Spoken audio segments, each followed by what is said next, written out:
তিনটা জিনিস আমি বলি সফলতার পথ। নাম্বার 1, 5 ওয়াক্ত নামাজ যেন 4 না হয় এবং ফজর নামাজ পড়ে দিন শুরু করা। যারা অন্য ধর্মের আছে তাদেরকে বলবো যে ঠিক দিন শুরু হওয়ার আগে ভোরবেলায়, দিনটা শুরু হওয়ার আগেই দিন শুরু করবে। এটার ফার্স্ট থিং। আর যেটা মুসলিমদেরকে বলি 5 ওয়াক্ত নামাজ যেন কখনো 4 না হয়। এটা হলো নাম্বার 1। দ্বিতীয়টা হলো ইংলিশে তুখোড় হও। ভালো হইও না, তুখোড় হও। হুম, তো যে সাবজেক্ট পড়ছো তুমি প্রয়োজনে আর্টসে চলে যাও। সাধারণ সাবজেক্ট নাও। তুমি তাড়াতাড়ি সফল হবে। তুমি তাড়াতাড়ি বিসিএস ক্যাডার হবে। যেমন রাষ্ট্রবিজ্ঞান নাও, ইতিহাস নাও, ইসলামিক ইতিহাস নাও, সমাজকর্ম নাও, সমাজ কল্যাণ নাও, হ্যাঁ, লোক প্রশাসন নাও। এগুলো খুব বেশি পড়তে হয় না। পরীক্ষার 2-3 দিন আগে, 3 দিন আগে পড়লেই পাস হয়ে যাচ্ছে। কিন্তু যেগুলো সায়েন্সের বা কঠিন সাবজেক্ট গুলা বা অ্যাকাউন্টিং পড়ছে, সে অনেক পড়তে হচ্ছে, টিচারের কাছে যেতে হচ্ছে। আর সায়েন্সের গুলো তো ল্যাব করতে হচ্ছে। বোটানি তোমার ল্যাবে পড়েই থাকতে হচ্ছে প্রতিদিন। অনেক সময় দিতে হচ্ছে। আর ওই সাবজেক্ট গুলো বললাম যেগুলোতে পড়তে হচ্ছে না, অথচ পাস হয়ে যাচ্ছ। আর তুমি সারা বছর তুমি কি করতে পারছো?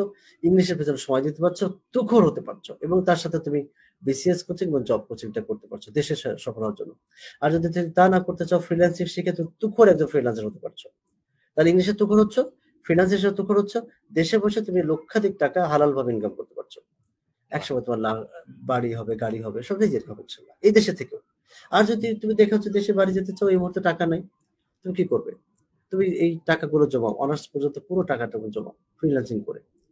নিজের পরিবারের উন্নতি করো। একদিন গাড়ি নিয়ে নিজের এলাকায় যাও। হ্যাঁ, অহংকার করবে না। কিন্তু তুমি এটা দেখাও যে তুমি পরিশ্রম করে ওই পরিবার থেকে তুমি আজকে এখানে আসছো।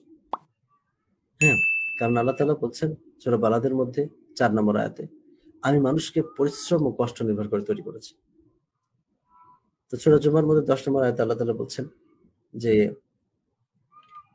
নামাজের পরে, সালাতের পরে তোমরা জমিনে ছড়িয়ে পড়ো এবং সেখানে আমার দেওয়া অনুগ্রহ, সম্পদ যা আছে তার থেকে তোমার রিজিক অন্বেষণ করো।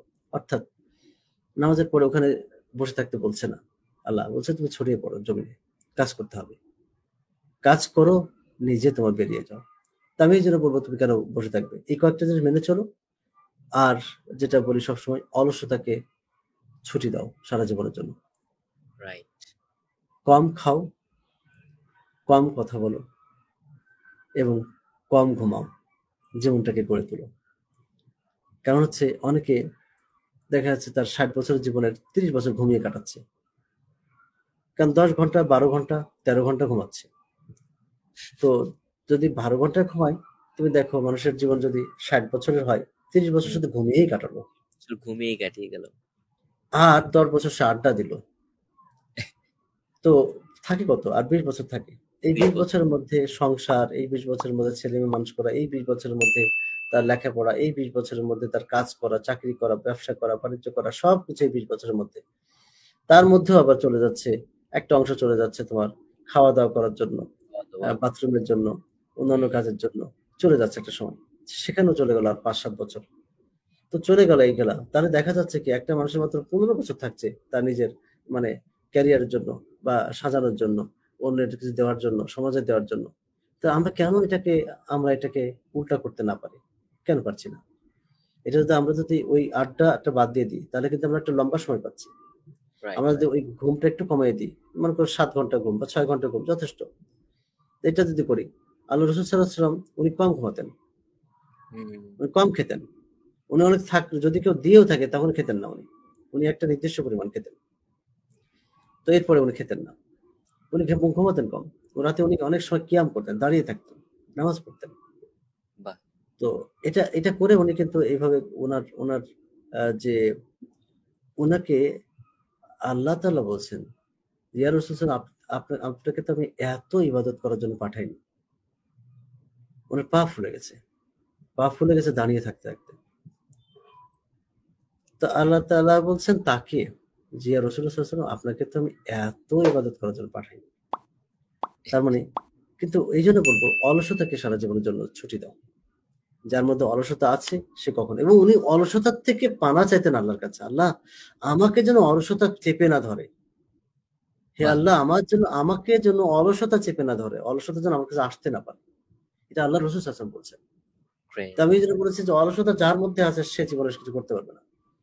এইটা যদি মেনে চলো, আর বাকি কথাটা ইংলিশে দুপুরাও, তুমি সফল হবে ইনশাল্লাহ। শুধু এই যে ইনশাআল্লাহ। বললাম, তোমার যে আছে আজকে বেকারত্ব, তোমার হতাশা, এগুলোকে আমি জাদুঘরে রাখতে চাই, ইনশাল্লাহ জাদুঘরে রাখবো। দুই কথাগুলো মেনে চলো ইনশাল্লাহ। এবং সেজন্য বলি, কিছুদিন তোমার যে প্রিয় জিনিস, প্রিয় খেলোয়াড়, প্রিয় গায়ক, প্রিয় গায়িকা, প্রিয় নায়ক নায়িকা, প্রিয় অনেক কিছু আছে, প্রিয় ছকার, প্রিয় ক্রিকেটার, সবাইকে একপাশে রাখো। যাদেরকে তুমি বাসায় তুমি ছবি রেখে দিয়েছো, এসবগুলো এখন ছবিটা বন্ধ করে রাখো, অর্থাৎ উল্টায় রাখো। কেন রাখতে বলছি? কিছুদিন তুমি আমার কথাগুলো মেনে চলো। আমার ছবি রাখতে বলছি না, কিন্তু আমার কথা মেনে চলো। এবং মানুষ গড়ে কাজ করছি, আমার কথাগুলো মেনে চলো, তোমার জীবনটা সফল করো, তারপর আমাকে বলে যাও, অসুবিধা নেই।